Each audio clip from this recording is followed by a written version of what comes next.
సర్వాధికారియు నిరంతర స్తోత్రార్హుడైన యేసుక్రీస్తు అతి శ్రేష్టమైన నామంలో ఈ వాక్యం వింటున్న మీ అందరికీ నా హృదయపూర్వకమైన వందనాలు.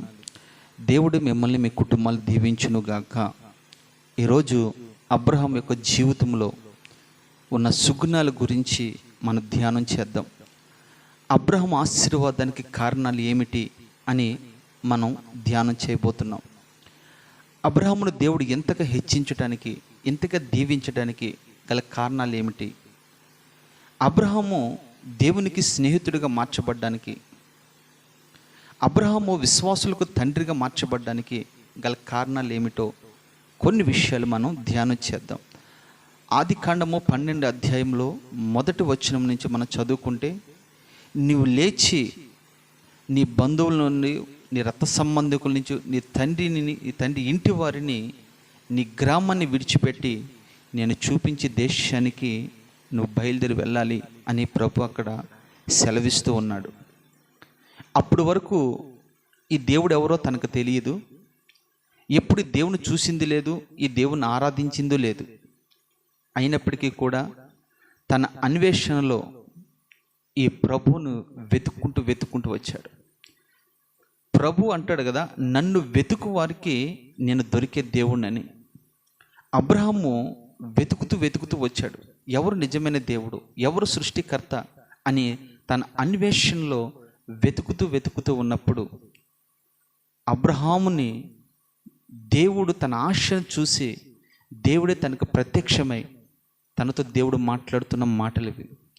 నీవు లేచి నీ బంధువులను, నీ రక్త సంబంధికులను, నీ బంధువర్గం అంతటిని, నీ తండ్రి ఇంటి వారిని విడిచిపెట్టి నేను చూపించే దేశానికి నువ్వు వెళ్ళాలి అని ఇక్కడ ప్రభు చెప్పగానే మారు మాట మాట్లాడకుండా దేవుని మీదను, దేవుని మాట మీద విశ్వాసం ఉంచి అబ్రహాము బయలుదేరి వెళుతూ ఉన్నాడు. ఇక్కడ మెట్టుకు అబ్రహాములో ఉన్న సుగుణాలు ఏమిటంటే, మొట్టమొదటిగా నువ్వు లేవాలి అని అంటున్నాడు దేవుడు. లేవాలి అంటే ఆ మాటకున్న అర్థం ఏంటంటే, మనం ఏ స్థితిలో పడిపోయామో ఆ స్థితిలో నుంచి మనం లేవాలి. ప్రకటన గ్రంథంలో మీరు 7 సంఘాల గురించి ప్రస్తావించినప్పుడు ఒక సంఘంతో ప్రభు మాట్లాడుతూ ఉన్నాడు. నువ్వు ఏ స్థితిలో పడిపోయావో ఆ స్థితిలో నుంచి నువ్వు లేవాలి. లేచి మొదట నువ్వు చూపించిన ప్రేమ మరలా నువ్వు చూపించాలి. మొదటి స్థానము ఏదైతే, మొదటి అనుభవం ఏదైతే నీకు ఉండేదో ఆ అనుభవంలోకి తిరిగి నువ్వు లేచి వెళ్ళాలి అని అక్కడ చెప్పగానే చెప్తూ ఉన్నాడు. నిజమే, మన దైనందిన జీవితంలో మనం ఆశీర్వదించబడాలంటే, మన కుటుంబం ఆశీర్వదించబడాలంటే ఖచ్చితంగా దేవుని మాట మనం వినవలసిందే. ఆజ్ఞ అతిక్రమమే పాపం వల్ల వచ్చే జీతం మరణం. దేవుని మాటకి ఎందరైతే విధేయత చూపుతూ ఉంటారో వారిని దేవుడు ఖచ్చితంగా ఆశీర్వదిస్తాడు. ఇక్కడ అబ్రహాముని లేమని అన్నట్లుగా ఈరోజు దేవుడు నీతో నాతో మాట్లాడుతున్నాడు. నువ్వే స్థితిలో పడిపోయావో ఆ స్థితిలో నుంచి నువ్వు లేవాలి. ఒకవేళ మళ్ళా మొదట్లో మంచిగా ప్రారంభించి తర్వాత సన్నగిల్లిపోయావేమో, మొదట్లో అద్భుతంగా వైరాగ్యం ఉన్న నీవు కొన్ని అప్పుల సమస్య కావచ్చు, కుటుంబ సమస్యలే కావచ్చు, ఆర్థిక ఇబ్బందులే కావచ్చు, మెట్టుకు ఏ సమస్య అయినప్పటికీ కూడా నువ్వు ఒకవేళ తిరిగి మళ్ళా వెనక్కి వెళ్ళిపోయి అక్కడ పడిపోయేవేమో. పడిపోయిన నీవు తిరిగి లేవాలి. చాలామంది మందిరాన్ని విడిచిపెట్టి, సహవాసాన్ని విడిచిపెట్టి, దైవజనుని విడిచిపెట్టి ఎంతోమంది లోకంలో పడిపోతూ ఉన్నాడు.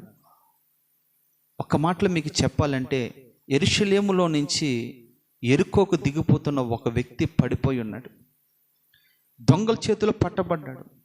ఆ వ్యక్తిని చితక్కొట్టి కొన ఊపిరితో విడిచిపెట్టి వారు వెళ్ళిపోతూ ఉన్నారు. ఆ మార్గంలో అనేక మంది వెళుతూ ఉన్నారు, కానీ ఆ వ్యక్తిని ఎవ్వరూ పట్టించుకోలేదు. అయితే మంచి సమరయుడైన నా ప్రభు ఆ మార్గాన వెళుతూ ఉన్నాడు. కొట్టబడి కొన ఊపిరితో కొట్టుమిట్టలాడుతూ రక్తమడువులో ఉన్న ఈ వ్యక్తిని నా దేవుడు చూసి పరామర్శించి తన గాయాలు తుడిచి, గాయాలు కట్టి, పూట కూలివాని యొద్దకు తీసుకుని వెళ్ళినట్లుగా మనం ఆ స్థలంలో మనం చూడొచ్చు. నిజంగా నువ్వు ఏ స్థితిలో పడిపోయావో ఆ స్థితిలో నుంచి నీవు లేవనెత్తబడాలని ఇదిగో ఈ వాక్యము ద్వారా దేవుడు నీతో మాట్లాడుతున్నాడు. తన వాక్కును పంపి వారు పడి ఉన్న గుంటల నుంచి వారిని నేను లేవనెత్తుతానని ప్రభు సెలవిచ్చాడు. నిజమే, ఇప్పుడు తన వాక్కును పంపాడు.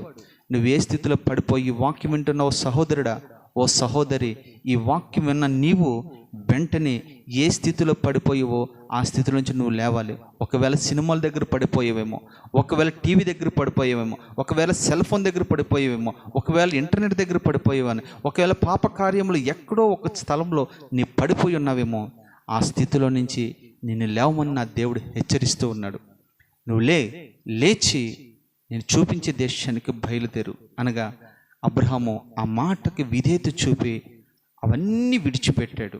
విగ్రహాలను విడిచిపెట్టాడు, బంధువులను విడిచిపెట్టాడు, రథ సంబంధికులు విడిచిపెట్టాడు, తన తండ్రి ఇంటి వారిని విడిచిపెట్టాడు, తన గ్రామాన్ని విడిచిపెట్టి ప్రభు చూపించే దేశానికి బయలుదేరుతూ ఉన్నాడు.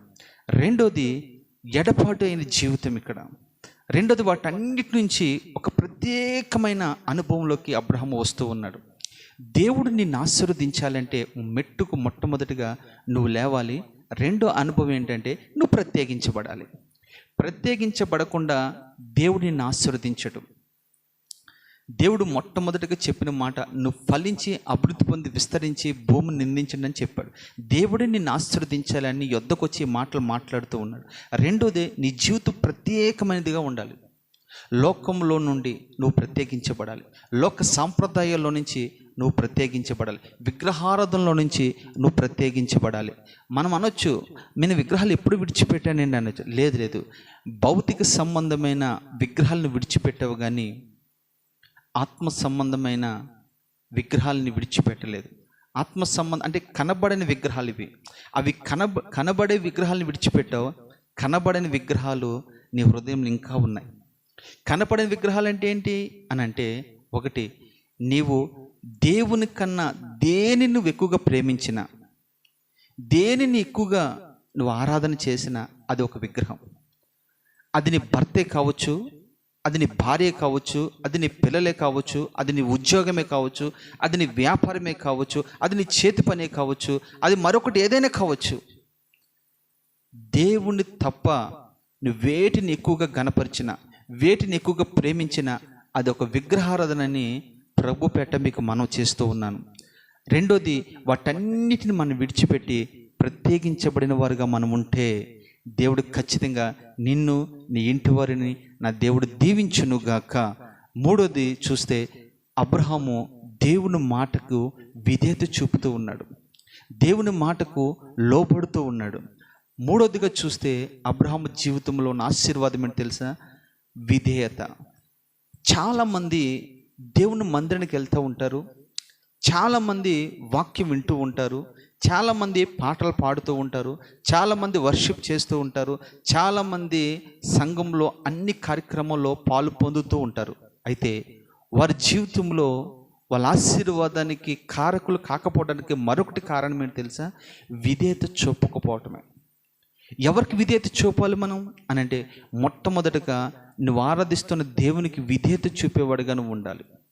రెండోది, నీకు వాక్యం బోధించి ఆధ్యాత్మికంగా నిన్ను బలపరుస్తున్న నీ దైవజనుడికి నువ్వు విధేయత చూపేవాడుగా ఉండాలి, నువ్వు లోబడేవాడుగా ఉండాలి.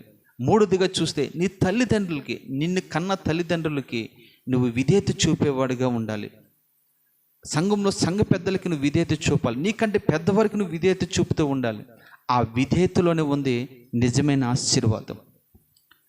పాటలు పాడటంలోనూ, ఆరాధన చేయటంలోనూ, వాక్యం ప్రకటించడంలోనూ, వాక్యం వినటంలో కాదు, కానీ నువ్వు విధేయత చూపి దేవుని మాటకు లోబడి నువ్వు ఉంటే ఖచ్చితంగా దేవుడు 100కి 100 బాళ్ళు నిన్ను దీవిస్తాడని ప్రభు పేట మీకు మనం చేస్తూ ఉన్నాను. ఎందుకు ఈ విషయాలను మీకు చెప్తూ ఉన్నానంటే, అబ్రహాము జీవితంలో ఆశీర్వాదానికి ఇవన్నీ కారణాలే. దాని తర్వాత చూస్తే అబ్రహాము దేవుని సన్నిధిలో బలిపీటలు కట్టేవాడుగా ఉంటూ ఉన్నాడు. అబ్రహాము తన దేశాన్ని విడిచిపెట్టి, సమస్తమును విడిచిపెట్టి బయలుదేరుతున్న ఈ ఆత్మీయ మార్గంలో ఒట్టిగా లేడండి. అబ్రహాముకి ఎన్నో శోధనలు వచ్చినా, ఎన్నో ఇబ్బందులు ఎదురైనా, ఎన్నో సమస్యలు తలెత్తినా చివరికి తన భార్య తనను ఏదైనా వేధించినా పొర్రపాటును కూడా విసుకోకుండా, దేవుడి మీద విసుకోకుండా, సనుక్కోకుండా దేవునికి బలిపీటలు కట్టినట్టుగా మనం ఆది కాండంలో మనం చూడొచ్చు. దరిదాపుగా 4 బలిపీఠాలు అబ్రహాము కట్టాడు. ఎందుకు ఈ విషయాలు మీకు చెప్తూ ఉన్నానంటే, బలిపీఠం కట్టడం అంటే ఏంటి తెలుసా? అదొక క్రమం. అది క్రమముగా బలిపీఠము, క్రమమైన ఆత్మీయ జీవితం, క్రమంగా ప్రార్థన చేయటం, ఇవన్నీ అనుభవాలు బలిపీఠంలో ఉంటూ ఉంటాయి. బలిపీఠం కట్టడం అంటే, బలిపీఠం అంటే ప్రార్థనకు అది సాదృశ్యంగా ఉంటూ ఉంది. ఇది నువ్వు ప్రార్థన చేసే స్థలముగా అబ్రహాము ఎప్పుడు కూడా దేవునికి బలి ఇస్తూ ఉండేవాడు. బలి దగ్గర ప్రార్థన చేస్తూ ఉండేవాడు. బలిపీఠలు కట్టే అనుభవం దేవునికి ఉంది. క్షమించండి, బలిపీఠలు కట్టే అనుభవం అబ్రహాముకు ఉంది. తర్వాత మరొక అంశం ఏమిటంటే, అబ్రహాము బాగా ఇష్టముగా ప్రేమించిన తన ఏకైక కుమారుణ్ణి బలి ఇవ్వడానికి మోరియా పర్వతం దగ్గరికి తీసుకుని వెళ్తూ ఉన్నాడు. అబ్రహాము యొక్క ఆశీర్వాదానికి మరొక కారణం ఏంటి తెలుసా? ఇది అన్నిటికంటే కూడా ప్రాముఖ్యమైన విషయం. అబ్రహాముకి దరిదాపుగా 75 సంవత్సరాలు ప్రభు పిలిచాడు. 25 సంవత్సరాలు అబ్రహామును పరీక్షించి పరిశోధించి అబ్రహాముకి వాగ్దాన పుత్రుని దేవుడిచ్చాడు. 100 సంవత్సరాలకు పుట్టిన ఇస్సాకు మీద ఆ తండ్రికి ఆ తల్లికి ఎంత ప్రేమ ఉంటుందో అటు మాటలతో మనం చెప్పలేం. మనకి ఉదాహరణకి పెళ్ళైన 10 సంవత్సరాలకి పిల్లలు పుట్టారనుకోండి, ఎంత గారాభంగా మనం చూసుకుంటాం, కాలు కింద పెట్టనిస్తాం. అసలు ఎంత వైభవంగా మనము ఆ వ్యక్తిని ఎంత అందంగా పెంచుకుంటూ వస్తామంటే గాజు బొమ్మలాగా పెంచుకుంటూ వస్తూ ఉంటాం. కానీ అబ్రహాముతో ప్రభు మాట్లాడుతున్నాడు, అబ్రహామా, నీవు ప్రేమించిన నీ ఇస్సాకుని నాకు బలి ఇవ్వను అనగా, మారు మాట మాట్లాడకుండగా తన సొంత భార్య కూడా మాట చెప్పకుండగా ఉదయముని లేచి పనివారితోనూ గాడిదతో కట్టెలతో ఇస్సాకుతో మోరియా పర్వతం యొద్దకు అబ్రహాము బయలుదేరుతూ ఉన్నాడు. అబ్రహాము వెళ్ళిన తర్వాత మారు మాట మాట్లాడకుండా అక్కడ బలిపీఠము కట్టాడు. అప్పటికే అడుగుతూ ఉన్నాడు ఇస్సాకు, తండ్రి కట్టెలున్నాయి, నిప్పుంది, కత్తుంది, కానీ బలి పశువు ఏదైనా అని అడగనే అది యెహోవా చూసుకుంటాడు. చూడు ఎంత విశ్వాసమో! అది యెహోవా చూసుకునేను, అది మన పని కాదు, దేవుడు చూసుకుంటాడు నాన్న అని తన కుమారుడికి సర్ది చెప్పి కుమారుని తీసుకుని వెళ్తూ ఉన్నాడు. అక్కడికి వెళ్ళిన తర్వాత ఆ తండ్రి మాటకు విధేయత చూపిన ఇస్సాకు, నీవు దేవునికి విధేయత చూపితే నీ కడుపుని పుట్టిన పిల్లలు నీకు విధేయత చూపుతారు.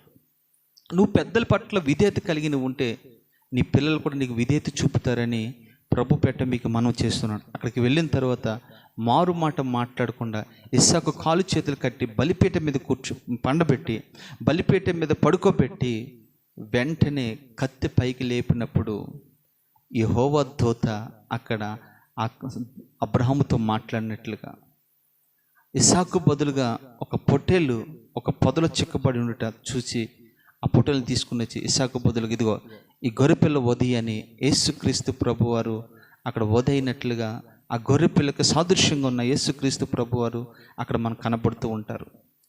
అబ్రహాము యొక్క ఆశీర్వాదానికి కారణాలు మీరు విన్నారు కదా. 1, లేవాలి, నువ్వే స్థితిలో పడిపోయావో ఆ స్థితిలో నువ్వు లేవాలి. 2, నువ్వు ప్రత్యేకించబడే అనుభవం నీకు ఉండాలి. 3, విధేయత చూపే అనుభవం నీకు ఉండాలి. 4, లోబడే అనుభవం నీకు ఉండాలి. 5, విశ్వాసం కలిగి నీవు ఉండాలి. 6వదిగా బలిపీఠలు కట్టే అనుభవం నీకు ఉండాలి. 7వదిగా నువ్వు నువ్వన్నిటికంటే ఎక్కువగా దేని ప్రేమిస్తున్నావో అది బలిపీఠమే అన్న యేసుక్రీస్తు ప్రభు యొద్దకు దాన్ని తీసుకొచ్చి నువ్వు బలిచ్చేవాడుగా ఉండాలి. అప్పుడే నా దేవుడు అబ్రహామును ఆశీర్వదించినట్లుగా నిన్ను, నీ ఇంటి వారిని, ఈ వాక్యం వింటున్న ప్రతి వ్యక్తిని కూడా నా దేవుడు బహుగా దీవించి ఆశీర్వదించునుగాక. Amen, amen, amen.